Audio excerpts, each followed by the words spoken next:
এটা ইন্ডিয়ার সংবিধান। এই সংবিধান ফ্যাসিস্ট তৈরির সংবিধান। জুলাই সনদের যাহা বৃষ্টিতে ভিজিয়ে ছাতা ধরিয়া আমি স্বাক্ষর করিয়াছিলাম তাহা লাইনে লাইনে অক্ষর অক্ষরে শেষ পালন পর্যায়ে করব। রয়েছে। যে আপনি সংবিধানে হাত দিতে পারবেন না, তাহলে রাষ্ট্রদ্রোহী। শেখ হাসিনা ডেইলি 10 লক্ষ টাকা খাইতেন, আমরা 200 টাকা খাচ্ছি, আলহামদুলিল্লাহ, এটা একটা পরিবর্তন। আমরা আজ দেখলাম যে রাজনৈতিক বেশ কিছু দল যারা শরিক দল, সেই জোটগুলোর সাথে জোটের শীর্ষ নেতাদের সঙ্গে আজ সোমবার বৈঠক করেছেন বিএনপি চেয়ারম্যান এবং প্রধানমন্ত্রী তারেক রহমান। মোশাররফ আহমেদ ঠাকুর, নির্বাচনের পর থেকে শরিকদের বেশ কিছু অভিযোগ এবং ক্ষোভ, অসন্তোষের কথা আমরা শুনেছি। সরকার পরিচালনায় বিএনপির এক ধরনের একলা চলো নীতি আমরা দেখলাম এবং তাদের কাছ থেকে বেশ কয়েকবার অভিযোগ এসেছে এবং তারই পরিপ্রেক্ষিতে হয়তো আজ যমুনায় প্রধানমন্ত্রী তারেক রহমানের সাথে এই বৈঠকে কি সমাধান মিলেছে বলে আপনার মনে হয়? ধন্যবাদ আপনাকে, আপনার দর্শক শ্রোতা, অপর বিজ্ঞ আলোচক। আমাদের রাজনীতিবিদদের, রাজনৈতিক নেতাকর্মীদের একটা বিষয় হচ্ছে যে সে জানাতে চায় তার চেয়ে যিনি উপরে আছেন নেতৃত্ব, তাকে তার অভিমতটা জানাতে চায়। বিষয়টা তিনি ওই অনুযায়ী কাজটি করবেন কিনা ওটা নয়, সে জানাতে চায় যে তার যে নেতা বা তার যে সিনিয়র, তিনি সে যে বিষয়টা চিন্তা করছে ওই বিষয়টা তিনি তার নলেজে আছে কিনা। This is the case. তো আমরা যারা দীর্ঘ সময় আন্দোলন সংগ্রাম করেছে, আমাদের মধ্যে একটা মতৈক্য তৈরি হয়েছে। এই মতৈক্যের ভিত্তিতে আমরা আন্দোলন সংগ্রাম করেছি, নির্বাচন করেছে, নির্বাচনের পরে সরকার দেশ চালাচ্ছে।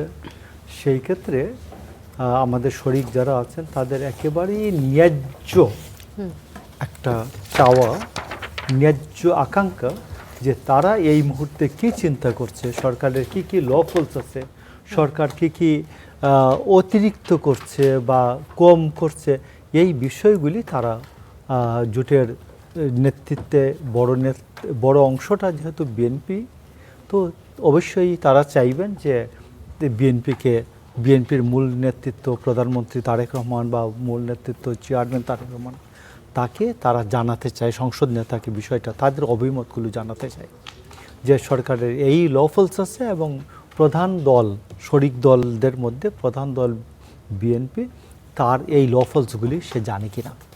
এটা এটা তারা জানাতে চাবেন, এটা একটা ন্যায্যত একটা কথা। তো আমি এই যে শরিক দলগুলির যে চাওয়া, এটার সাথে আমি একমত। এমনকি আমি মনে করব যে দলের ভিতরেও বিভিন্ন স্টেক আছে, দলের ভিতরেও যেমন বিএনপি নিজ দলের অনেকেই দেখা যায় প্রত্যাশিত জায়গা পায়নি, এটি নিয়েও কিন্তু বেশ অভিযোগ রয়েছে অনেকে। প্রত্যাশিত জায়গা পাওয়াটা আমি মনে করি এটা কোনো বিষয় না। মানে যারা অনেক দিন ধরে, আমরা যদি বলি যে হ্যাঁ দলে অবস্থান নিয়েছেন, তো দেখা যায় তারা হয়তো জায়গাটা পাননি, কিন্তু অনেকে মন্ত্রিত্ব দেওয়া হয়েছে। আমি আপনাকে বলছি যে আমি দলের একটা ভালো জায়গায় আছে, অথবা আমার সাথে দলের নেতৃত্ব আলোচনা করতেন আগে বিভিন্ন নামে, বিভিন্ন বেনামে, এগুলি আলোচনা ছিল। তো এই আলোচনাটা জারি থাকবে। আমি চাই যে এই আলোচনাটা প্রধানমন্ত্রী বা মূল নেতৃত্বের সাথে জারি থাকবে। আমি একটা আদর্শ বেস রাজনীতি যখন করি, আমার আদর্শ থেকে দল বা সরকার কোনো জায়গায় ডেভিয়েট হচ্ছে কিনা, বিচ্যুত হচ্ছে কিনা, এই জায়গাটাকে আমি ইনফর্ম করতে চাই। এই জন্য প্রধান নেতৃত্বের সাথে আলাপটা জারি থাকুক, এটা সবাই চায়। দলের ভিতরের লোকজনও চায়, দলের যারা অন্যান্য শরিক দল আছে জোটের মধ্যে, তারাও চান। এবং এই চাওয়াটা ন্যায্যত, এই চাওয়াটা তারেক রহমান যত বেশি, মাননীয় প্রধানমন্ত্রী তারেক রহমান সাহেব যত বেশি এটা জারি রাখবেন, এই আলোচনার ক্ষেত্রটা জারি রাখবেন, আলোচনার ক্ষেত্রটা আরও প্রসারিত করবেন, আমি মনে করি সরকার, দেশ ভালো চলবে। ধন্যবাদ মোশাররফ আহমেদ ঠাকুর। ফারুক হাসান, আপনি তো আজকের বৈঠকে ছিলেন। এই যে আলোচনার ক্ষেত্র প্রসারিত হলো, প্রধানমন্ত্রী তারেক রহমানের সাথে কথা বলার জন্য আপনারা গিয়েছেন, বৈঠক করেছেন, কি ফলপ্রসূ আলোচনা হয়েছে যদি বলেন দর্শকদের উদ্দেশ্যে? ধন্যবাদ আপনাকে, ধন্যবাদ স্টার নিউজের সম্মানিত দর্শক এবং আমার সহ আলোচক যারা দেখছেন। আসলে দেখেন, আজকের বৈঠকটি সাংগঠনিক কিংবা ধরেন যে ওই অর্থে ধরেন আপনার কার্যকর কোনো বৈঠক ছিল না। উনি আজকে আমাদের ডিনারের দাওয়াত দিয়েছিলেন এবং সৌজন্য সাক্ষাতের, যেহেতু বিগত যুগপৎ আন্দোলনে প্রায় 42টি রাজনৈতিক দল আমরা রাজপথে ঐক্যবদ্ধ ছিলাম, একসাথে দীর্ঘদিন আন্দোলন সংগ্রাম করেছি 2022 সাল থেকে একটানা প্রায় 2.5 থেকে 3 বছর। তো এই দলগুলোর সাথে নির্বাচন পরবর্তী সময়ে ওনার সরাসরি সাক্ষাৎ হয় নাই মাননীয় প্রধানমন্ত্রীর। সেই জায়গা থেকে উনি মনে করেছেন যে রাজনৈতিক দলগুলোর সাথে একটা সৌহার্দ্যপূর্ণ সৌজন্য সাক্ষাৎ প্রয়োজন। সেই জায়গা থেকে উনি আমাদের ইনভাইটেশন পাঠিয়েছিলেন, আমরা তার সেই আমন্ত্রণ পত্র পেয়ে আমরা সাড়া দিয়েছি। আমরা আজকে যমুনায় গিয়েছিলাম আর সেখানে বৈঠক হয়েছে। তো প্রত্যেকটি রাজনৈতিক দল থেকেই একজন করে আমরা বক্তব্য রেখেছি সেখানে। তো বক্তব্যে অনেকেই নানান জায়গা থেকে মান অভিমান ক্ষোভ অনেক কিছুই তারা সেখানে প্রকাশ করেছেন। বিশেষ করে বিএনপির নির্বাচন পূর্ববর্তী এবং পরবর্তী যে আচরণ, এই দুটো আচরণের মধ্যে যে অনেক ফারাক, অনেক যে ডিফারেন্স, অনেক যে ইতিমধ্যে একটা দূরত্ব তৈরি হয়েছে, এগুলো অনেকে তুলে ধরেছেন। যে বিএনপি নির্বাচনের আগে তার যে যুগপৎ আন্দোলনের সঙ্গী, তাদের সাথে যে তাদের কমিটমেন্ট ছিল বা অঙ্গীকার ছিল, সেই অঙ্গীকারগুলো তারা সরকার গঠনের পরে বেমালুম ভুলে গেছে। বিশেষ করে কমরেড সাইফুল হক, বাংলাদেশ বিপ্লবী ওয়ার্কার্স পার্টির সাধারণ সম্পাদক, তিনি এই বিষয়গুলো জোরালোভাবে তুলে ধরেছেন। তিনি এটাও বলেছেন যে নির্বাচন পরবর্তী সময়ে বিএনপি তার জোট সঙ্গী বলেন বা যুগপৎ আন্দোলন সঙ্গী বলেন, এই দলগুলোর সাথে ন্যূনতম কোনো আলোচনা না করেই মানে বিএনপি এককভাবে মানে সেই সিদ্ধান্তগুলো, রাজনৈতিক সিদ্ধান্তগুলো নিয়ে যাচ্ছে। বিশেষ করে জামাতের একটা এক্সাম্পল তিনি সেখানে তুলে ধরার চেষ্টা করেছেন মাননীয় প্রধানমন্ত্রীর সামনে, যে জামাত ইসলাম যে নারী সংরক্ষিত আসন, এই নারী সংরক্ষিত আসন জামাত জোটের ছিল বোধহয় 12টি, সম্ভবত 12টি। সেই 12টি থেকে তারা 4টি তাদের যে জোট সঙ্গী তাদের ছেড়ে দিয়েছেন। তার অপোজিটে বিএনপির ভাগে ছিল খুব সম্ভবত 36 থেকে 37টি নারী সংরক্ষিত আসন। সেখান থেকে বিএনপি সরকার বা বিএনপি তার জোট সঙ্গীদের একটিও ছাড়েন নাই।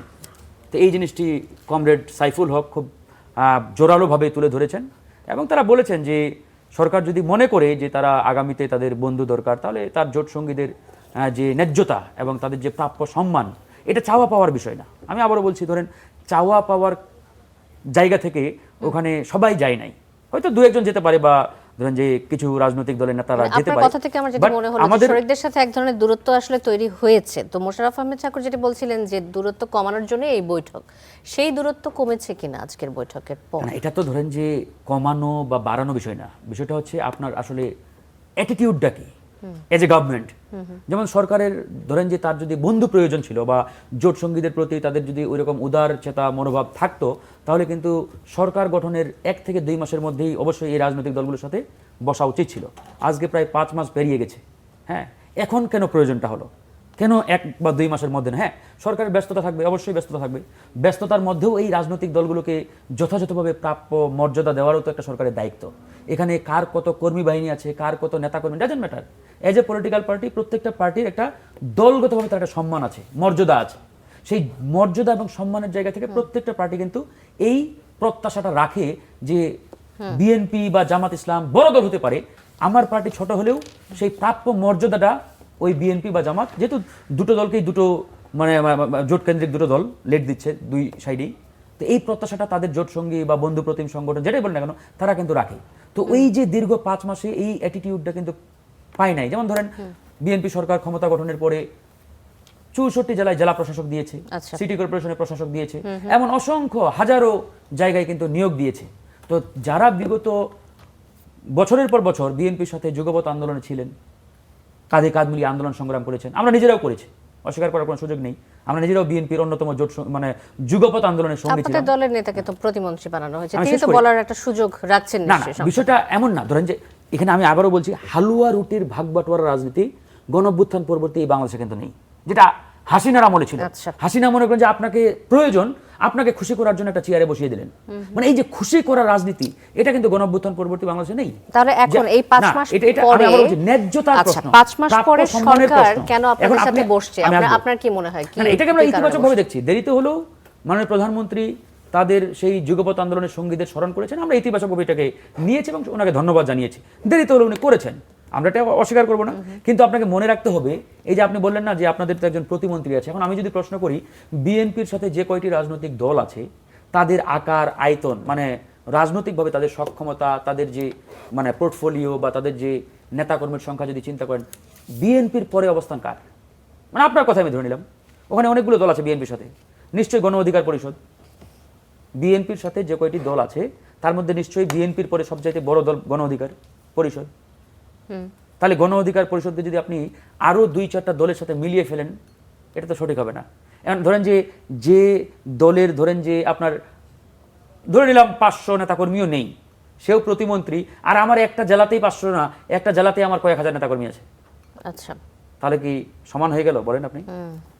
জি, তো এই জিনিসটা হচ্ছে প্রাপ্যতা, ন্যায্যতা। হ্যাঁ, এই ফারুক জিনিসটা আমি হাসান, যে এক্সাম্পলটা আসবো, আবারও আপনার কাছে আসবো। শেষ করি, যে এক্সাম্পলটা আমি কমরেড সাইফুল হকের বক্তব্যের মাধ্যমে দিলাম। জি। কমরেড সাইফুল হক তিনি কিন্তু পরিষ্কারভাবে বলেছেন, এবং তিনি নিজেও বিএনপির জোটের প্রার্থী ছিলেন, বিএনপি জোটের। তারপরে তিনি এই আক্ষেপ থেকে এই কথাগুলো বলেছেন যে জামাত জোট যদি 4টা নারী আসন ছাড়তে পারি তার জোট সঙ্গীদের 12টার মধ্যে, তাহলে বিএনপি কেন 36টা বা 37টার মধ্যে 2-4টা তাদের জোট সঙ্গীদের মধ্যে ছাড়তে পারলো না? জি, ফারুক হাসান, এটা আমরা আসবো ইতিবাচক আপনার মনোভাব কাছে। না? এএসএম শাহরিয়ার কবির, আপনার কাছে আসতে চাই। জামাত ইসলাম নেতৃত্বাধীন 11 দলীয় ঐক্য থেকে বেরিয়ে আসতে কমি ধারার যে দলগুলো রয়েছে সেই দলগুলোর উপর রয়েছে হেফাজতে ইসলামের চাপ। যেমন বলা হচ্ছে যে হেফাজতে এই অবস্থানকে জোট ভাঙতে বিএনপির চাল হিসেবে দেখছে জামাত। যে এই যে আসছে স্থানীয় নির্বাচন নিয়ে একলা চলো একটা নীতি আমরা সরকারের মধ্যে দেখেছি বা দেখা যাচ্ছে যে অভিযোগগুলো বারবার উঠে আসছে। তো এই একলা চলো নীতিতে এই যে বিএনপি এখন সরকারে আছে কিন্তু ক্ষমতার অংশীদারিত্ব নিয়ে যে টানাপোড়েন, এই টানাপোড়েন থাকতে পারে, কিন্তু 11 দলীয় ঐক্যে টানাপোড়েন কেন দেখা যাচ্ছে? আমরা কিন্তু 11 দলীয় ঐক্যের মধ্যেও টানাপোড়েনের একটা অভিযোগের সুর আমরা অনেকের মধ্যে দেখতে পাচ্ছি। ধন্যবাদ আপনাকে। আপনার মাধ্যমে আপনার টিভি সমস্ত দর্শকদেরকে সালাম এবং শুভেচ্ছা, এবং আপনাদেরকে আসসালামু আলাইকুম রহমতুল্লাহ বারকাতুহু। আপনি প্রথম যে প্রশ্নটা দুই ভাইকে করছিলেন, ওই প্রশ্নটা আমিও একটু নিয়ে নিলাম আমার এই প্রশ্নের সাথে একটু। প্রথম কথা হলো, মাননীয় প্রধানমন্ত্রী বোধহয় আজকে এই মিটিং করারই কথা না। আবার বলতেছি, মাননীয় প্রধানমন্ত্রী এই মিটিং করারই কথা না। আজকে উনি মিটিং করলেন কারণ উনি ওয়াদা বরখলাপ করছেন। আবার বলতেছি, মাননীয় প্রধানমন্ত্রী ওয়াদা বরখলাপ করার জন্যই হয়তো সে আজকে সরি বলার জন্য হয়তো কিছু রাজনৈতিক দলকে নিয়ে আজকে মিটিং করছেন। আবার বললাম কিছু রাজনৈতিক দলকে নিয়ে, কারণ নামটা দেওয়া হয়েছে PM meets leader of anti fascism movement. 11 দলের এনারা কি এন্টি ফ্যাসিজম মুভমেন্টে ছিল না? এবার আপনাকে 2টা লাইন পড়ে শোনাবো। রাষ্ট্র কাঠামো মেরামতের রূপরেখা, তাদের 31 দফা। 31 দফার একদম টপ লাইনে বলতেছে, ফ্যাসিস্ট সরকার হটানোর আন্দোলনে অংশগ্রহণকারী রাজনৈতিক দলসমূহের সমন্বয়ে একটি জনকল্যাণমূলক জাতীয় ঐক্যমতের সরকার প্রতিষ্ঠা করা হইবে। উক্ত সরকার নিম্নলিখিত রাষ্ট্র রূপান্তরমূলক সংস্কার কার্যক্রম গ্রহণ করিবে। আপনি তো এই 31 দফার ভিত্তিতেই আপনি সব জায়গায় বলতেছেন, পার্লামেন্ট সব জায়গায় বলতেছেন আপনি 31 দফার ভিত্তিতেই আজকে দেশ চালাবেন। ভাই দেখেন, এই কথা লেখা আছে জনকল্যাণমূলক জাতীয় ঐক্যের, না না না, আপনি আজকে মিটিংয়ে গেছেন সেজন্য দেখালাম। আজকের মিটিং তো ঐক্যমতের পরিবর্তে আপনি তো আলাদা ধারা সৃষ্টি করলেন। আজকে আমরা যখন বলতেছি আপনি পরিবর্তন হবেন, এক লোকের একজনের যদি শাসন ব্যবস্থা হয়ে যায়, তাহলে এই আন্দোলন, এই বিপ্লব, এগুলোর কি মানে হয়? আপনি রাষ্ট্রপতি শাসন ব্যবস্থায় চলে যান, মাননীয় প্রধানমন্ত্রী, আপনার কথাতেই সব হবে, সবাই আপনার সাথেই দেখা করতে চায়, তাহলে আর এগুলো করে লাভ কি? আচ্ছা, এই জন্যই বললাম, এই কথাটা টানাপোড়ানের কথা বললেন, এই জন্য বললাম যে টানাপোড়ান না। আজকে আমরা দেখতে পাচ্ছি যে বিশ্বাস নিয়ে বিপ্লব করেছি, যে বিপ্লবের সাথে কেউ বিশ্বাসঘাতকতা করবে না, কেউ তার দলের ম্যান্ডেটের সাথে বিশ্বাসঘাতকতা করবে না, শুরু হয়েছে বিশ্বাসঘাতকতা দিয়ে। এবার আসেন, আপনি যে কথা বললেন আর্টিকেল 70, আমরা কেন বলছিলাম এই বিপ্লবের অন্যতম ম্যান্ডেট ছিল সংবিধানের আর্টিকেল 70কে বিলুপ করা, কারণ এটাকে বলা হয় হর্স ট্রেডিং। কি বলা হয়? Horse trading. কি অন্য দল থেকে নেতা ভাগায় নিয়ে আসো, অন্য দলকে ভাঙো, তাহলে কি হবে? তাহলে রাজনীতির যে শালীনতা সেটাকে নষ্ট হয়ে যাবে। আজকে যে কথা আপনি বলছেন হেফাজত বা অন্যদের সম্পর্কে আমি এখনো বলবো না, এই কারণে তারা কিন্তু এখনো রাজনৈতিক প্ল্যাটফর্ম করবে কি করবে না এই ঘোষণা দেননি। তারা 7টা দল এক জায়গায় বসছেন, হয়তো বসতেই পারে, ইসলামিক দলগুলো 7টা কেন 50টা এক জায়গায় বসতে পারে, কিন্তু তারা কি রাষ্ট্রীয় আর একটা রাজনৈতিক প্ল্যাটফর্ম করতে চায় 11 দল থেকে বের হয়ে যে? আমি তো দেখি এখন পর্যন্ত আমি শুনিনি। আর ভবিষ্যতে সবাই তার এখানে একটা রাজনৈতিক জোট ছিল ইলেকশনের জন্য, এটা তো বলেন যে ইলেকশনের পরে আমরা চলবো, তার যার ইচ্ছা হবে চলবে, যার ইচ্ছা হবে চলবে না। আরও একটা জিনিস বলে 11 দল যে 15 দল হবে না তাও কেউ বলেনি, আবার 11 দল যে 7 দল হবে না সেটাও কেউ বলেনি। সো এটা টানাপোড়ান না। আমাদের মূল জায়গাটাতে কিসে আসতে হবে? মূল জায়গাতে আসতে হবে আমরা দেশটাকে বিনির্মাণ করতে চাই, এবং এই হর্স ট্রেডিংটাকে বন্ধ করতে হবে। আচ্ছা, আপনি শুরু থেকে বলছিলেন যে কথার বরখেলাপ করেছে বিএনপি। কি ধরনের কথার বরখেলাপ করেছে? আপনি যদি একদম মূল পয়েন্টে চলে আসেন। স্পেসিফিকই বলে দিলাম যে জনকল্যাণমূলক জাতীয় ঐক্যমতের সরকার। কোথায় জাতীয় ঐক্যমতের সরকার? জনকল্যাণমূলক জাতীয় ঐক্যমতের সরকার। কাদেরকে নিয়ে? সমস্ত দল যারা যারা ফ্যাসিস্টের বিরুদ্ধে লড়বে, এই কথা ছিল তার 31 দফার প্রথমে টপে নাই। দ্বিতীয় কথা কি বলছিলেন দেখেন, 1 নম্বর সংবিধান সংস্কার কমিশন গঠন। সংবিধান সংস্কার কমিশন গঠন, এটা কোথায় ছিল? 31 দফায়। আসেন 31 দফার পরে মানুষ ভোট দেয় হচ্ছে নির্বাচনী ইশতেহার দেখে। মানুষ ভোট দেয় কিসে? নির্বাচনী ইশতেহার দেখে। এখানেও লেখা আছে কি? সংবিধান সংস্কার সংশোধন পাইলেন কোথায়?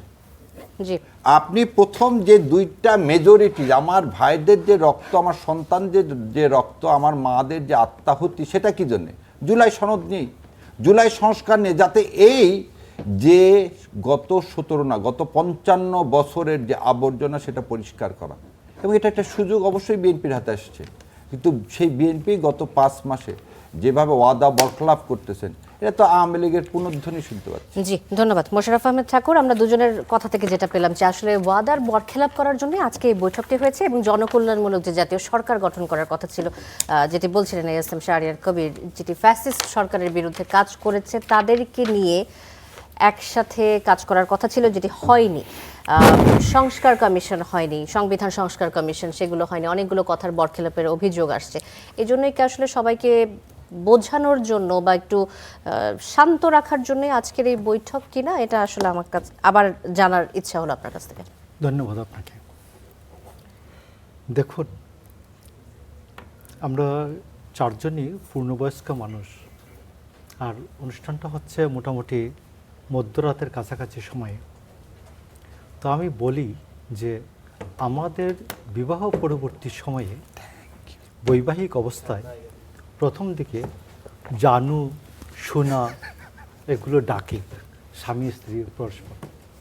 তারপর 1-2টা বাচ্চা হয়ে যায় যখন, তখন বড় বাচ্চার নামে আমার স্ত্রীকে আমি যেমন ডাকি যে ঐশীর মা, বাবুনির মা, প্রথম ডাকেন বাবুনির মা। আমার মেয়ে প্রথম বাচ্চা কন্যা সন্তান, তো আমি বাবুনির মা ডাকতাম, তারপর ঐশীর মা। এখন আমার স্ত্রী যদি অভিযোগ করে যে আমার সাথে তার একটা বড় বিভেদ তৈরি হয়েছে, আমি কেন জানু শোনা করে ডাকি না, আর ঐশীর মা বাবুনির মা কেন ডাকি? কেমন হলো? মানে পরিস্থিতিটা চেঞ্জ হয়ে গেছে। শেখ হাসিনা বাংলাদেশের কেউ, এমনকি আমেরিকান এম্বাসি যদি জানতো 1 মাস আগে শেখ হাসিনা পালিয়ে যাবে, তাহলে তার পিটার হাসকে এখান থেকে নিত না। তো আমি আপনাকে বলি, আমরা 3 তারিখের আগে অনেক বড় বড় বিশাল এই বিপ্লবীকে শুনি। আমি 3 তারিখ 3রা আগস্ট 2024-এর 3রা আগস্টের সকাল 11টার আগ পর্যন্ত এদের ফেসবুক স্ট্যাটাসটা বাইর করেন যে গভীর গর্ত থেকে, গভীর অরণ্য থেকে শেখ হাসিনার ভয়ে সেইখানে গভীর অরণ্য থেকে একটা স্ট্যাটাস দিয়েছেন, এইরকম বের করেন কয়টা লোক। 1 নাম্বার 2 হচ্ছে, আমি এটা কেউ কোনো সমস্যা মনে করি না। তো শেখ হাসিনা যখন 5 তারিখে পালিয়ে গেছে, 31 দফার অনেক দফার সাথে সাথে এখানে পালিত হয়ে গেছে, পূরণ হয়ে গেছে। আচ্ছা, তো এই হিসাবে আমি আপনাকে বলছি যে আপনি দেখবেন যে 31 দফার অনেক দফা, হাসিনা যদি পালিয়ে না যেত, 25শে জুলাই সে যদি বলতো, 21শে জুলাই যদি সবাইকে নিয়ে বলতো আসুন যে 7ই জানুয়ারি নির্বাচনটা ভুল হয়েছে, ত্রুটিপূর্ণ হয়েছে, I would like to resign, find out a decent way to transformation of power, ক্ষমতা হস্তান্তরের একটা পথ বের করেন, তখন আমার মনে হয় আজকে যে অপোজিশন যেভাবে বসছে আর পজিশন পার্টি ইন পাওয়ার যেভাবে বসছে, এই বসাবসিটা একদিকে হতো, মানে এই যে জাতীয় ঐক্যমতের সরকার হতো, মানে সরাসরি সরকারের হাসিনার বিরুদ্ধে যারা আন্দোলন করছে এরা সবাই মিলে একটা সরকার হতো। আমি কথাটা বোঝাতে পেরেছি? আসুন আরেকটু ক্লিয়ার করি। 1947-এ ভারতে আমি একটু দেখে নিলাম, 1947-এ জওহরলাল নেহরু ভারতে তার অপোজিশন করার জন্য কোনো লোকজন খুঁজে পাচ্ছেন না। এই ইয়াকে পাচ্ছেন, সুভাষচন্দ্র বসুর পার্টি 1949-এ হয়েছে, তারপর 1921-এ যে কমিউনিস্ট পার্টি হচ্ছে, এইগুলাকে নিয়ে তারপরে জোড়াতালি দিয়ে একটা অপোজিশন হচ্ছে না। জিন্না, মিস্টার জিন্না, উনি আপনি দেখবেন অলিয়াহাদের বইয়ে লেখা আছে 1947-এ এসে বললেন এইটা মুসলিম লীগের আর দরকার নাই, এটাকে ন্যাশনাল লীগ বলে। আপনি দেখেন নিতে পারেন যে অলিয়াহাদের বই জাতীয় রাজনীতি 1945 থেকে 75, উনি বলছেন স্পেসিফিকলি যে উই নিড এ অপোজিশন, এটা আর মুসলিম লীগ হবে না, এটার নাম ন্যাশনাল লীগ দেন। লিয়াকত আলীরা এটা শুনেন নাই, খাজা নাজিমুদ্দিনরা এটা শুনেন নাই, ওই সময় যে নবাবজাদারা রাজনীতি করতেন, এবং জিন্নার যদি সেই দিন ওই কথাটা সবাই মানতেন যে এটাকে ন্যাশনাল লীগ করে অপোজিশন তৈরি করার একটা ব্যবস্থা করো পাকিস্তানে, তাহলে হয়তো 71-এর এই পরিণতি হতো। আচ্ছা, আমি আপনাকে বুঝাচ্ছি এখন। জি। আপনি আসুন, আজকে আমার ভাইয়েরা যে খুব কঠিনভাবে নির্দয়ভাবে যে শব্দটা বললেন যে বিএনপি বেইমানি করে ফেলছে, নো, বিএনপি বেইমানি করে নাই। এইখানে দেশের পরিস্থিতি এমনভাবে পরিস্থিতি তৈরি হয়েছে, আপনি ভাইয়ের মধ্যে অপোজিশন করতে হচ্ছে। এখানে হাসিনা যদি আধিপত্যবাদের দালাল হাসিনা থাকতো, তাইলে হাসিনার বিরুদ্ধে সবাই মিলে একটা নির্বাচন হতো, আর হাসিনার 14 দল মিলে একটা নির্বাচন হতো। তো আধিপত্যবাদের দালাল আর ভার্সেস দেশপ্রেমিক শক্তি। বাট এখন আমি মনে করি দেশপ্রেমিক শক্তিরা সবাই একত্রে বসে তারা নিজেরা অপোজিশন, নিজেদের মধ্যে পার্টি ইন পাওয়ার করতে হচ্ছে। আচ্ছা, তো ফারুক এই জন্য হাসান, আমি আরেকটি আপনাকে বলছি বিষয়।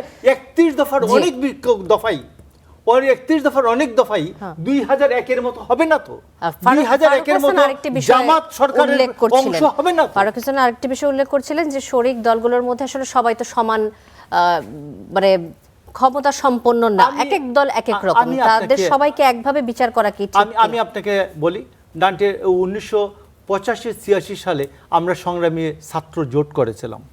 আমাদের সাথে একেবারে নাম সর্বস্ব নেতারাও ছিলেন, 7টা ছাত্র সংগঠন নিয়ে সংগ্রামী ছাত্র জোট, আর ওইদিকে 14টা ছাত্র সংগঠন নিয়ে ছিল এই সংগ্রামী ছাত্র সংগ্রাম পরিষদ।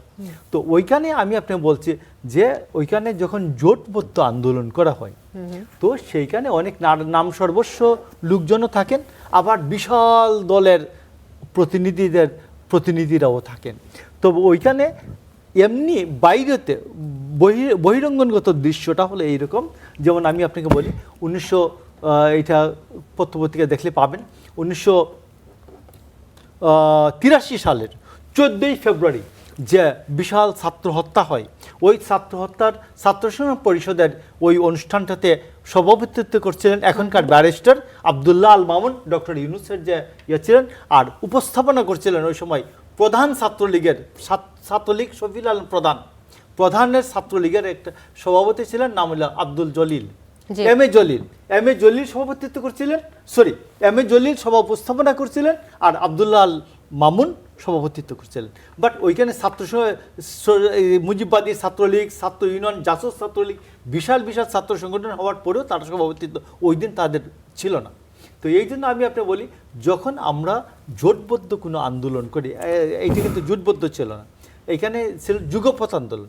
যুগপৎ আন্দোলন বা জোটবদ্ধ আন্দোলনে আমরা এইটা বিচার বিবেচনা করি না, আমরা এদেরকে সবাইকে সমমর্যাদাই দেই, একই কাতারেই রাখি।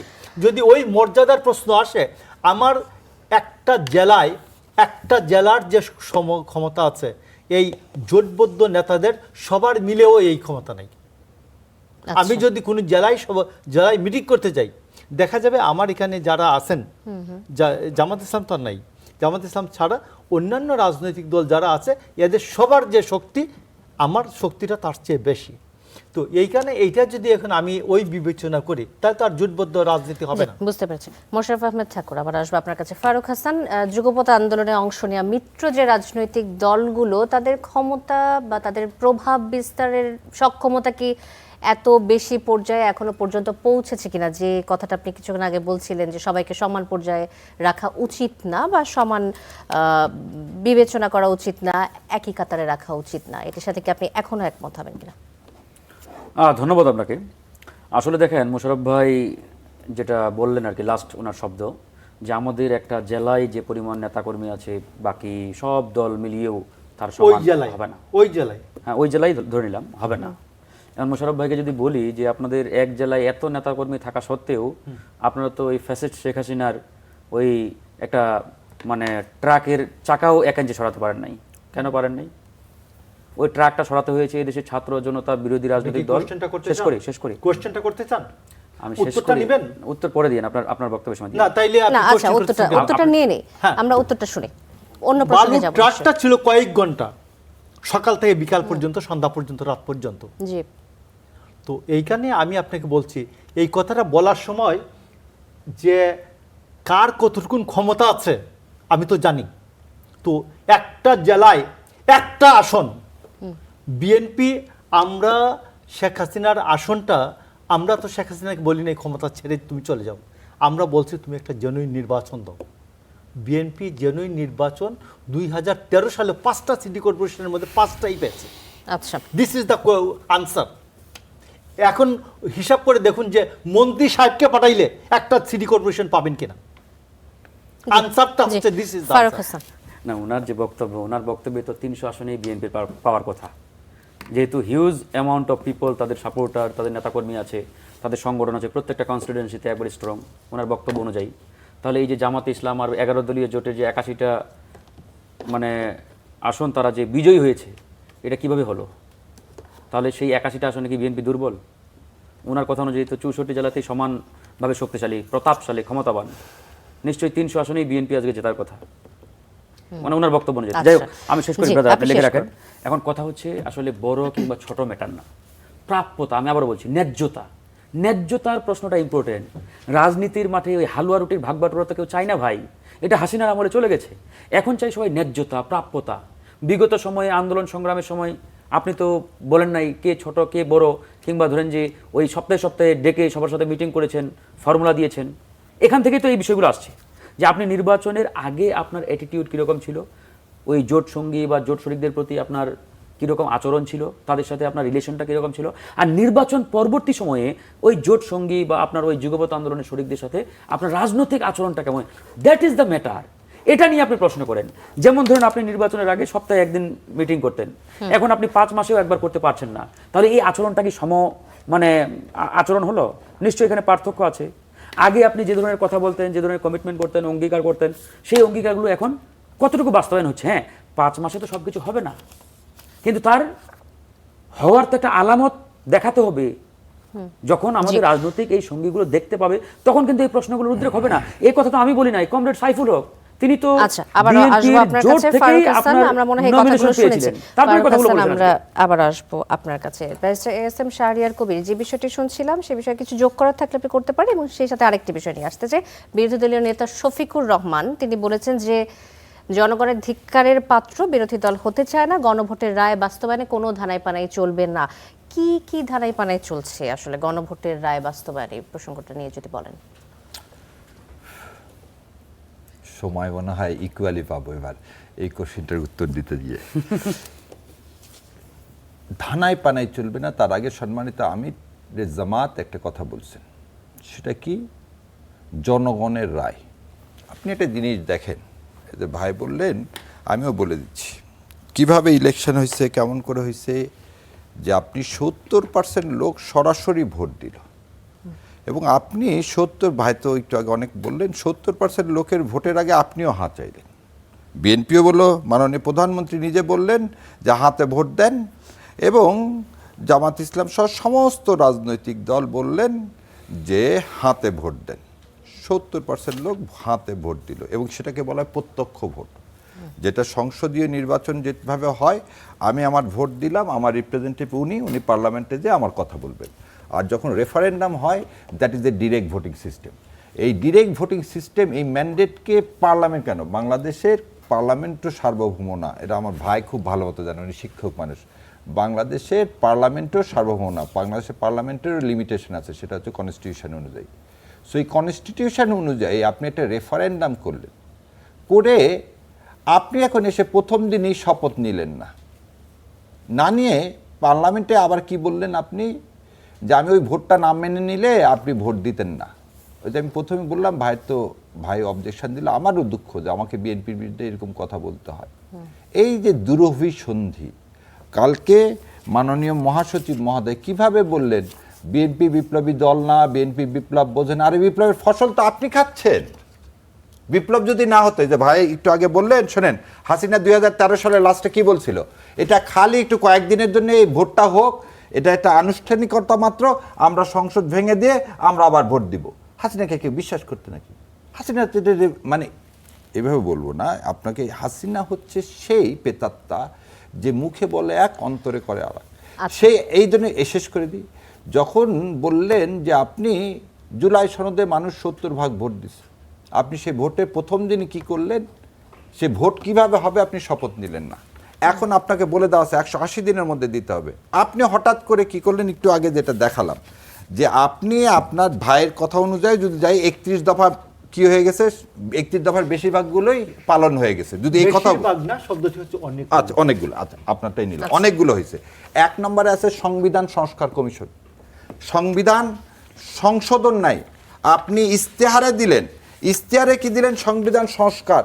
আপনি হঠাৎ করে সংস্কার শব্দটাকে পুরাপুরি ভুলে যে সংবিধান সংশোধনের কথা বলতেছেন এবং মাননীয় মহাসচিব বলতেছে আমরা সংস্কারের কথা বলেইনি কোনোদিন। আচ্ছা, বিএনপি না আমাকে এটা শেষ করতে দেন। এখানে একটু যোগ করে দিই, এখানে একটা কথা যোগ করে দিই। বিএনপি মহাসচিব আলোচনার মাধ্যমে জুলাই সনদ বিতর্কের সমাধানের কথা বলছেন। আপনাদের সাথে আলোচনার পথ কি খোলা আছে কিনা? আপনার কি সমাধানের জন্য সংবিধান সংশোধন কমিটি আলোচনার একটি প্ল্যাটফর্ম হতে পারে? আর আপনাকে একটা জিনিস বলে নিলাম প্রথমে, প্রতারণা হলে আপনি বিশ্বাস করবেন কিভাবে? কারণ 3টা জিনিস ভেঙে যায় যখন আপনি গণভোটের রায়কে, মানুষের ডাইরেক্ট ভোটিং সিস্টেমকে আপনি যখন সম্মান করতেছেন, তখন 3টা জিনিস ভেঙে যাচ্ছে। আপনি যদি একটা জিনিস বলে নিন, এই গণভোটের রায়কে বিএনপি কি করলো না, সম্মান দেখালো না। বিএনপি এর মধ্যে কিন্তু 2টা রিট পিটিশন ফাইল করছে এবং সেই 2 রিট পিটিশন ফাইল করে সেই রিট পিটিশন শুনানি পর্যন্ত করতে দিচ্ছে না। একটা রিট পিটিশন কি গণভোট অবৈধ, আর একটা রিট পিটিশন কি যে রাষ্ট্রপতি যে আদেশ জারি করছে সে আদেশ অবৈধ। তাহলে সেই 2টা শুনানি করতে দিতেন, আজ 5 মাসে সেটা শুনানি করতে দিলেন না। আচ্ছা দিলেন না, এবার আসেন আপনার কথাতে আমি ফিরে যাচ্ছি যে আপনি বলতেছেন ওই কমিটি কিসের কমিটি? ওই কমিটিটা একটা প্রতিজ্ঞা ভঙ্গের কমিটি। আপনি বলতেছেন সংবিধান কি অ্যামেন্ডমেন্ট কমিটি করার অধিকার আপনাকে কে দিছে? আপনি কি এই কথাটা আপনি ইস্তেহারে যেটা নাই সেটা আপনাকে করার তো আপনি ভোটই পাননি। You don't have that mandate to constitute this so call committee. Who give you the authority? আপনাকে কার কাছ থেকে আসছেন? আপনি তো বেইমানি করে আসলেন আবারও। আপনি ভোটের আগে বললেন আমি যে সংবিধান সংস্কার করব, জুলাই সনদে যা যা তাই পালন করব, 31 দফায় 1 নম্বর দফায় বললেন সংবিধান সংস্কার করব। হঠাৎ করে আপনি নিয়ে আসছেন special committee sofa relates to সংবিধান অ্যামেন্ডমেন্ট কমিটি। কেন অ্যামেন্ডমেন্ট কথাটা কোথায় পেলেন? Why it is not reform? আপনি রিফর্ম না বলে এই অ্যামেন্ডমেন্ট করতেছেন, পরিণাম কি? পরিণাম ভয়াবহ। এবং এই আপনি তো মাঝখানে আছেন, আমরা তো এখানে আলোচনাটা করছি, আমরা কিন্তু ঝগড়া করছি না, আমরা ঝগড়া করিনি, আলোচনাটা করছি। আপনি কনস্টিটিউশনের 152-53 পর্যন্ত কোন জায়গায় একটা দেখান তো যে একটা সংবিধান সংস্কার কমিটি করা যায়? আচ্ছা, এই কমিটির ব্যবস্থার মধ্যে আপনি এই এই অনুচ্ছেদ অনুযায়ী একটা সংবিধান সংস্কার কমিটি করতে পারেন। আপনার কথা শেষ? হ্যাঁ। আচ্ছা, এই সংবিধানের মধ্যে এন্ট্রিম গভর্নমেন্ট নাই। এন্ট্রিম গভর্নমেন্টের আগে আপনি ভোট করলেন কিভাবে? ও ক্ষমতায় যাওয়ার জন্য যা যা করা লাগে সেগুলো হালাল, আর ক্ষমতায় যাওয়ার পর এখন আমি কনস্টিটিউশন খুঁজে পাইছি। এই 72 ইন্ডিয়ার কনস্টিটিউশন তো আমরা ফেলে দিছি 24-এর আন্দোলনে, কারণ আপনি তো এই কনস্টিটিউশনের বাইরে যে ইলেকশন করলেন। ভাই আমার কথাটাকে শেষ করেন। না না, আপনি আমাকে বলেন এন্ট্রিম গভর্নমেন্ট আছে কনস্টিটিউশনের মধ্যে? না না, আগে এটার উত্তর দেন। না না, আপনি শুনেন, আগে রসুনের গোড়া তো দিতে হবে। আমি বলবো তো। না না, আপনি নোট নেন, আপনি নোট নেন যে আপনি এন্ট্রিম গভর্নমেন্ট ইউনিট সরকার অন্তর্বর্তীকালীন সরকারের একটা ওই কনস্টিটিউশনে আছে নাই? তাহলে আপনি ভোটটা যে করলেন কার আন্ডারে? এই কনস্টিটিউশন আন্ডারে? আপনি আমাকে বলেন সংস্কার কমিটি করা যায় এই রকম সংস্কার কমিটি। আপনি সংস্কার কমিটি কোথায় থাকে? আগে বাপমা নেবেন না বাচ্চা নেবেন? আগে বাপমা নেবেন না বাচ্চা? আপনি তো সাইন করলেন, আপনি কিসে সাইন করলেন? এই জুলাই এইটাতে সাইন করলেন না? সাইন করছে, এটা কনস্টিটিউশনে কোন ধারা আছে ভাই? আপনি সাইনটা করতে পারেন। আগে এটা বলেন না রে ভাই। আপনাকে আমি 7টা কোশ্চেন জিজ্ঞাসা করছি। নাম্বার 1, আপনি সেদিন রাষ্ট্রপতির কাছে যে ইউনূস সরকারের যে সরকার গঠন হলো সেই সরকার সমর্থন দিলেন কোন সংবিধানের কোন 106 ধারায়? 106 তখন ছিলই না। 106 আর 106 তো পরের দিন আসলো। 106 আর আপনি 106 চালেন কবে? হ্যাঁ। 6 তারিখে। হ্যাঁ, আর 5 তারিখে এই 5 তারিখে প্রধান নাম কি রাষ্ট্রপতির ওখানে যে কি করলেন? রাষ্ট্রপতির ওখানে যে ইন্টিম গভর্নমেন্টের কথা বললেন। আচ্ছা এবার আসেন 106-এ আপনি তো শিক্ষক মানুষ, বলেন তো সুপ্রিম কোর্টের ক্ষমতা আছে কনস্টিটিউশনের বাইরে যে কোনো আদেশ দেওয়ার? না নাই। আপনি আর নাই, আগে শেষ করতে দেন, আরে আছে। শেষ করতে দেন। হ্যাঁ। 106-এ নাই যে এই কনস্টিটিউশনের বাইরে যে কি সুপ্রিম কোর্ট কোনো কিছু বলতে পারে না। আছেন তৃতীয় তফসিলে ইন্টিম গভর্নমেন্টের কোনো শপথের ধারা আছে? আপনারা বলতেছেন রাষ্ট্রপতির কাছে শপথ নিছেন, শপথের তো নাই এখানে। ইন্টারিম না, গভর্নমেন্টের আমার শপথের আগে কথা আমাকে বললেন, না, না, আমি আমাকে দিব। শেষ করতে দিই। তাহলে ইন্টিম গভর্নমেন্ট নাই, ইন্টিম গভর্নমেন্টের শপথের বিধান নাই। আপনাকে কনস্টিটিউশন বলছে 90 দিনের মধ্যে ভোট করতে, আপনি 1.5 বছর পর ভোট করলেন। আপনাকে বলা আছে যে আপনি সংবিধানে হাত দিতে পারবেন না, তাহলে রাষ্ট্রদ্রোহী। আপনি সাইন করলেন সংবিধান সংস্কার করার জন্য, এবং এটা তো সাইন ডকুমেন্ট। আপনি এটা সাইন ডকুমেন্ট, এবং আপনি হা ভোট চাইলেন। এই হা ভোটের বিধান কোন সংবিধান কোন ধারায় আছে? জি তো ব্যারিস্টার এস এম এতগুলো শাহরিয়ার কথা কবির। কেন বললাম? এই জন্যই বলছে ধানায় পানায় করেন না, কারণ রাস্তায় বোধহয় একমাত্র মীমাংসার পথ হতে যাচ্ছে, যেটা এই সরকারের জন্য বা এই দেশের মানুষের জন্য কাম্য নয়। মোশাররফ আহমেদ ঠাকুর, জি। আপনার উত্তর। আমি আপনাকে বলি, আমার ভাই যেটা বলেছেন যে একটা বিশেষ জরুরি অবস্থা দেশে, এখানে কি সমস্ত কিছুই আছে, সমস্ত কিছুই আছে। এখন ভূমিকম্প হয়ে গেলে, যে কোনো কারণে ভূমিকম্প হলে যে এইখানে লাইটিং সিস্টেম কি থাকবে এটা লেখা নাই। আমি ওই সময় টেবিলের নিচে গিয়ে বাঁচবো, না আমি ওয়ালের সাইডে গিয়ে বাঁচবো, সেটা পরের কথা। ঠাকুর, আপনাকে একটা জিনিস জিজ্ঞেস করি, একটা জিনিস জিজ্ঞেস করি, একটা শেষ সেকেন্ড করুন, জিজ্ঞেস করি। কথাটা শেষ আচ্ছা, যে একটা জিনিস জিজ্ঞেস করি, আপনার ইশতেহারে এবং আপনি আপনার 31 দফায় সংস্কারের কথা বললেন, কনস্টিটিউশনে নাই জেনেও, কেন? এটা কি ধোঁকা দাও না? না। এর উত্তর দেন। না, আমি আপনাকে বলছি Constitution নাই তো, যে আপনি তো 5 জানেন। তারিখে যখন সমস্ত জাতীয় হাসিনা ছাড়া সমস্ত দলমত ওইখানে বঙ্গভবনে গিয়েছেন, এবং তারা রাষ্ট্রপতিকে বলছেন ওই সময়ে রাষ্ট্রপতিকে যেহেতু তারা সবাই মেনে নিয়েছেন, রাষ্ট্রপতি 31 দফা দিলেন 2018 সালে। রাষ্ট্রপতি সরকার ওই সময়ে রাষ্ট্রপতি সরকার, রাষ্ট্রপতি প্রধানমন্ত্রী, রাষ্ট্রপতি রাষ্ট্র। তো পরের দিন 106 অনুচ্ছেদ অনুযায়ী মতামত নিয়ে ইন্টারিম গভর্নমেন্ট করা হয়েছে, that is constitutional. Interim government 148 বর্ণিত যে প্রধান উপদেষ্টা, তত্ত্বাবধায়ক সরকারের আমলের যে উপদেষ্টাদের শপথ, সেই শপথ অনুযায়ী শপথ গ্রহণ করে শপথে নেই তো? আপনি দেখেন, নাই আমি তো? বললাম আছে না, নাই দে। তত্ত্বাবধায়ক সরকারের, আরে ভাই আর আপনি 15 অ্যামেন্ডমেন্ট পর তো এটা নিয়মিত হয়ে গেল। তত্ত্বাবধায়ক নাই তো? আমি শেষ করি। বলেন। তত্ত্বাবধায়ক সরকারের যে শপথনামা ছিল, সেই শপথনামা অনুযায়ী শপথ গ্রহণ করানো হয়েছে। সেই সরকারকে আমরা সবাই মেনে নিয়েছে। এটা ছিল জাতীয় ঐক্যমতের সরকার। জাতীয় ঐক্যমতের সরকার অনেক ক্ষেত্রে ডেভিয়েট করা হয়েছেন কনস্টিটিউশন থেকে, আবার কনস্টিটিউশন অনুযায়ী চলেছেন। যে জাতীয় ঐক্যমতের সরকার ডক্টর ইউনূস, তিনি বলেছেন এখন রাষ্ট্রপতি আপনারা সংবিধানের কথা কেন বলছেন? কারণ আপনারা তো সংবিধান তখন যখন নির্বাচনের সময় মানেন নাই, এখন কেন বারবার সংবিধানের কথা? আমি একটু না, আমি কে বললাম এই প্রশ্নটা আসলে সবার কাছ থেকে আসে। তত্ত্বাবধায়ক সরকার যখন হয়েছে, তত্ত্বাবধায়ক না তো ইন্টিম গভর্নমেন্ট, ইন্টারিম গভর্নমেন্ট, অন্তর্বর্তীকালীন সরকার যখন হয়েছে, জি, ইট ওয়াজ আবার গভর্নমেন্টের সংবিধানের ভিতরে ফিরে আসছে। ইন্টারিম গভর্নমেন্ট মাঝে মধ্যে সংবিধান লঙ্ঘন করেছেন, সেইগুলা এখন এইগুলা রেটিফাই করা হবে। নাম্বার 2 হচ্ছে যে আমরা এই কনস্টিটিউশনকে রেখেই, কনস্টিটিউশনের বেসিসেই আমরা নির্বাচনটা করেছি। এই যে সংসদ নির্বাচনের যে শপথ হয়েছে, এই কনস্টিটিউশন অনুযায়ী হয়েছে। এই কনস্টিটিউশনকে আমরা কি করে ডিফেন্ড করব, তারপর আমরা এইটাকে রক্ষণ করব, সব কিছু বলে আমরা শপথ নিয়েছি। ইন্টারিম গভর্নমেন্টও তাই বলছিল। তো এই জন্য আমি আপনাকে বলছি, মানে যে সংবিধানকে আপনারা সংরক্ষণ করতে চেয়েছেন, সবাই এটার সাথে একমত ছিল। শপথটা তাই হয়েছিল, জি, আচ্ছা। শপথটা তাই ছিল।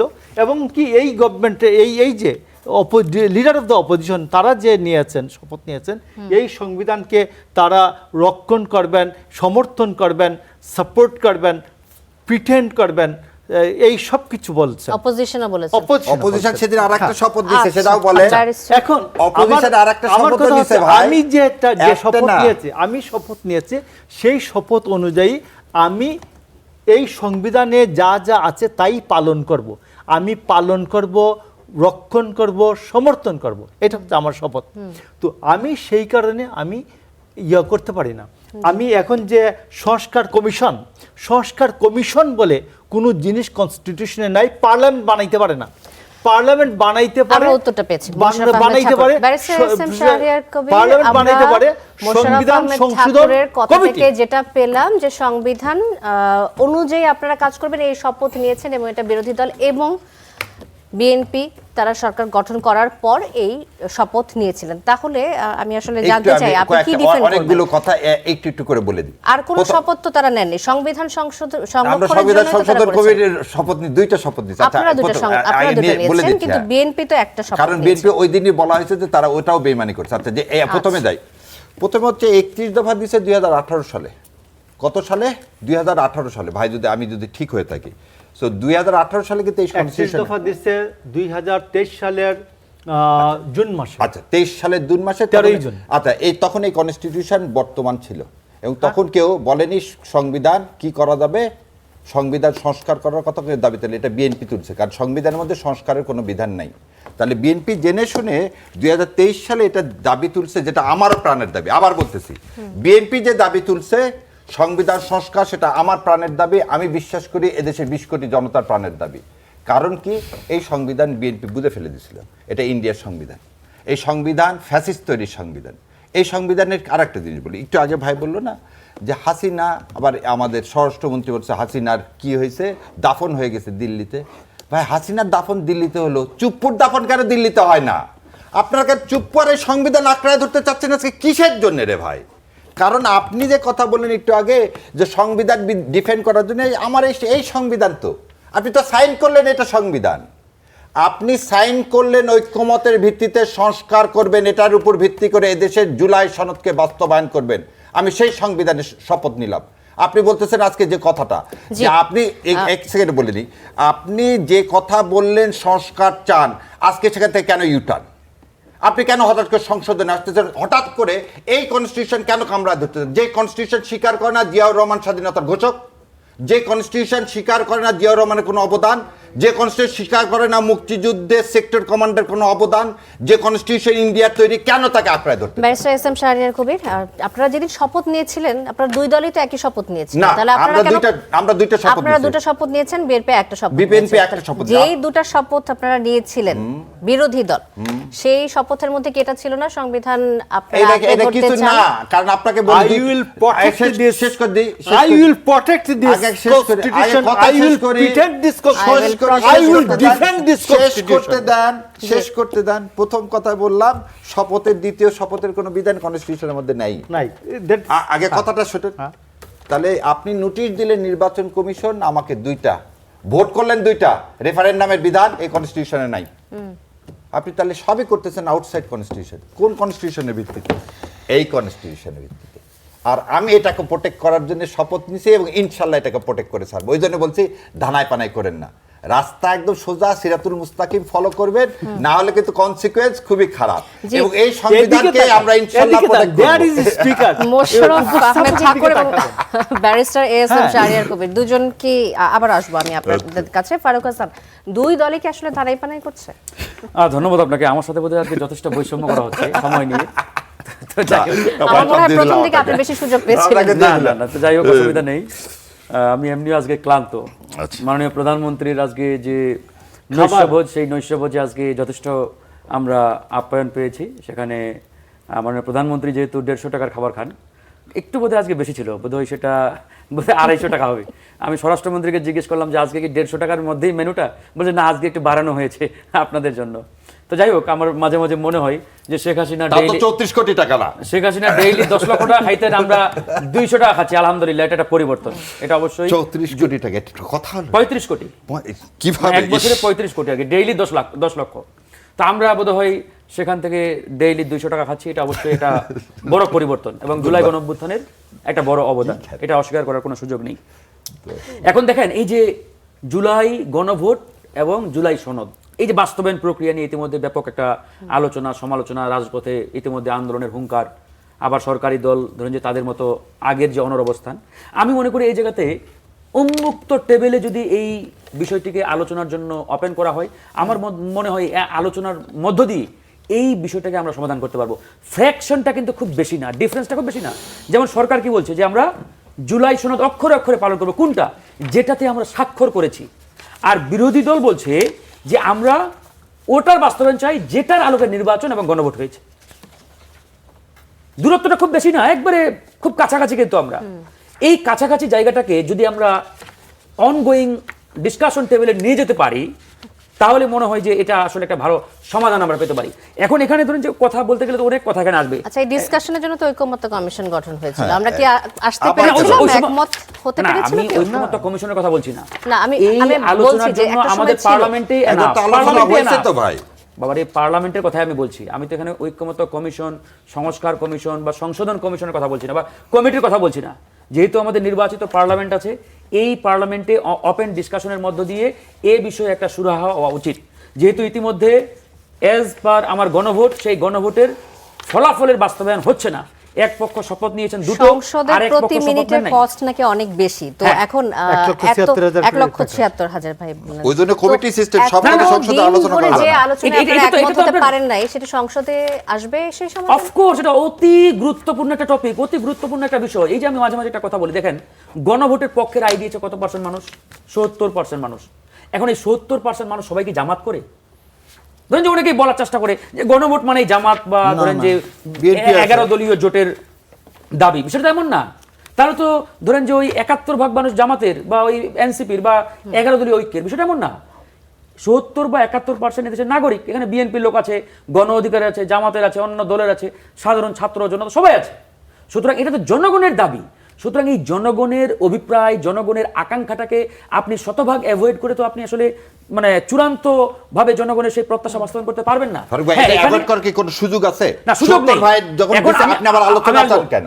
স্যারের ভাই, হ্যাঁ। এখন কথা হচ্ছে ধরেন এটাকে যদি আমরা একটা মিনিমাইজ একটা আমরা ধরেন মিনিমাইজ না, কিভাবে ইমপ্লিমেন্ট করব সেটা নিয়ে Yes, আলোচনা হতে আমি পারে, সেটাই বলছি। কিন্তু ওটা থেকে ডিভিয়েট করার না না, কোনো সুযোগ ডিবেট নাই। আমি বলছি না। আমি মনে করি উন্মুক্ত টেবিলে এটা আলোচনার জন্য প্লেস করলে এখান থেকে একটা সমাধান বেরোবে। আমরা রাজপথের আন্দোলন সংগ্রামও দেখতে চাই না। আবার ধরেন জুলাই গণঅভ্যুত্থান এবং জুলাই গণঅভ্যুত্থানের যে স্পিরিট, এটাকে অ্যাভয়েড করে সরকার দেশ চালাক, এটাকে পুরোপুরি অ্যাভয়েড করুক, এটাও কোনোভাবে কাম্য না, প্রত্যাশিত না। কারণ জুলাই গণঅভ্যুত্থান এবং এই গণভোট যদি সরকার পুরোপুরি স্কিপ করে, তাহলে কিন্তু মারাত্মক রকমের বিপদ আমাদের সামনে অপেক্ষা করছে, এবং যে বিপদ এই সরকারও একার পক্ষে সামাল দিতে পারবে না। আমরা কোনোটাই প্রত্যাশা করি না।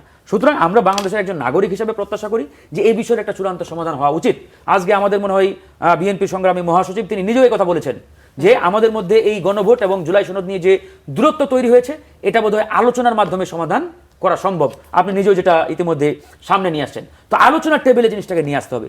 আলোচনার টেবিলে না নিয়ে আসলে কিন্তু হবে না। এখন আলোচনার টেবিলটা কিরকম? এটা কি কাঠের টেবিলে বসবেন না ওই কাচের টেবিলে? এটা কিন্তু একটা বড় প্রশ্নের বিষয়।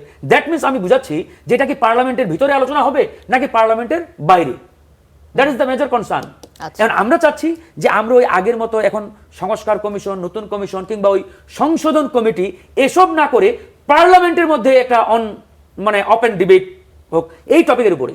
দুর্ভাগ্যজনক হলো সত্য, এই 5 মাসে এই ইস্যুর উপরে আজ পর্যন্ত ওপেন ডিবেটের কোনো ধরেন যে নোটিশের মাধ্যমে আলোচনা করা হয় নাই, বা আলোচনার সেই ধরেন যে আপনার শিডিউলও রাখা হয় নাই।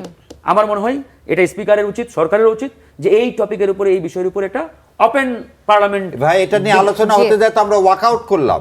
আপনি দেখেন এই যে সংবিধান যখন সংশোধন কমিটি হলো, তখন আমরা বললাম এখানে ডিবেট করেন না। সরকারি দল তো সুযোগও দিল না সংসদে, তারা তো একতরফা ভাবে কমিটি করে গেল। আপনি যে কথা বলছেন 271 দিন আপনি আলোচনা করলেন, যেখানে 271 দিনে মীমাংসা করেননি। আপনি সংসদে নোটিশ দিলেন যে কিভাবে এটা করার কোনো সুযোগ নাই, সংস্কার থেকে আপনি সরে আসতে পারেন না। আপনি একতরফা ভাবে আপনি একটা কমিটি করে দিলেন। সেই কমিটিতে আমরা নাম দিল না বিরোধী দল, এবং সেখানে 40% লোক। আপনি একটা জিনিস চিন্তা করেন, 40% লোকও দিল না, 70% লোকও দিল না। একতরফা ভাবে এভাবে দেশ চলে? জি, ধন্যবাদ ফারুক হাসান এবং ব্যারিস্টার ইসলাম শাহরিয়ার কবির। আপনাকে দিয়ে শেষ করতে চাই, মোশাররফ আহমেদ ঠাকুর, কি আমি করতে আপনাকে পারে বলি। সরকার এখন? প্রথম কথা হচ্ছে যে পার্লামেন্টে ওপেন কোনো জিনিস আলোচনা করার ব্যবস্থা নাই, কোনো জিনিস। এটা আগে কমিটি তৈরি করে আনে, একটা কমিটি তৈরি হয়, কমিটি তৈরি করে আনে পার্লামেন্টের সামনে, তখন প্লেস করে আলোচনা করে পার্লামেন্ট আলোচনা অনুযায়ী একটা ফাইনাল ডিসিশন তৈরি হয়, এটা পার্লামেন্টের ডিসিশন হিসাবে পাবলিকের এখন কাছে আসে। কমিটিতে তো রাজি আমি হচ্ছে একটা না বলছি, অন্যান্য আপনি দলগুলো। যদি কমিটিতে না যান, হ্যাঁ, না যান, আমি তো বলছি, আমি জুলাই সনদের যাহা বৃষ্টিতে ভিজিয়ে ছাতা ধরিয়ে আমি স্বাক্ষর করিয়াছিলাম, তাহা লাইনে লাইনে অক্ষর অক্ষরে শেষ পালন পর্যায়ে করব। রয়েছে, শেষ হ্যাঁ, পর্যায়ে রয়েছে। সেই জায়গাতে আমি সেটা করব। গণভোটটাই করে। আমার তো ওইটা, তো সেই ক্ষেত্রে আমি যেটা করতে চাই, আপনি যদি পার্লামেন্টারি সিস্টেমে না আসেন, তখন আমি তো আপনার জন্য বসে থাকবো না। আমি জনগণের কাছে যে ওয়াদা দিয়েছি, আমি জুলাই সনদ যাহা বৃষ্টিতে ভিজিয়ে করিয়েছি, স্বাক্ষর করিয়েছিলাম, ওইটা আমি বাস্তবায়ন করার জন্য আমি তাহা ওই কমিটি বিজেপির করব। স্বাধীনতা কেড়ে আপনি যদি নিয়েছেন না প্রথমেই। আসেন, তাহলে আমি তো এর জন্য বসে থাকবো না। বসে This is থাকবেন the না। way, যে এইটা ধন্যবাদ, হচ্ছে- ধন্যবাদ তারা মোশাররফ যদি আহমেদ এইটাকে ঠাকুর। না, শেষ আমি 31 সেকেন্ড, এইটাকে যদি দুর্নীতি দমন কমিশনটা বাস্তবায়ন করলেন না। তারা যদি মনে করেন যে এইটাকে বেইমানি হচ্ছে, বলুন, জনগণ যদি গ্রহণ করে, তাহলে আলহামদুলিল্লাহ। বেইমানদেরকে ফেলে দিবে গভর্নমেন্ট থেকে। দেখা যাক। ধন্যবাদ মোশাররফ আহমেদ ঠাকুর, আলহামদুলিল্লাহ। ধন্যবাদ Thank you, barrister Mosharraf S M ভাই। শাহরিয়ার কবির এবং ধন্যবাদ ফারুক হাসান, তিনজনকে কড়া আলাপে আসার জন্য। দর্শক, শেষ করছি কড়া আলাপ। অনেক ধন্যবাদ সাথে থাকার জন্য।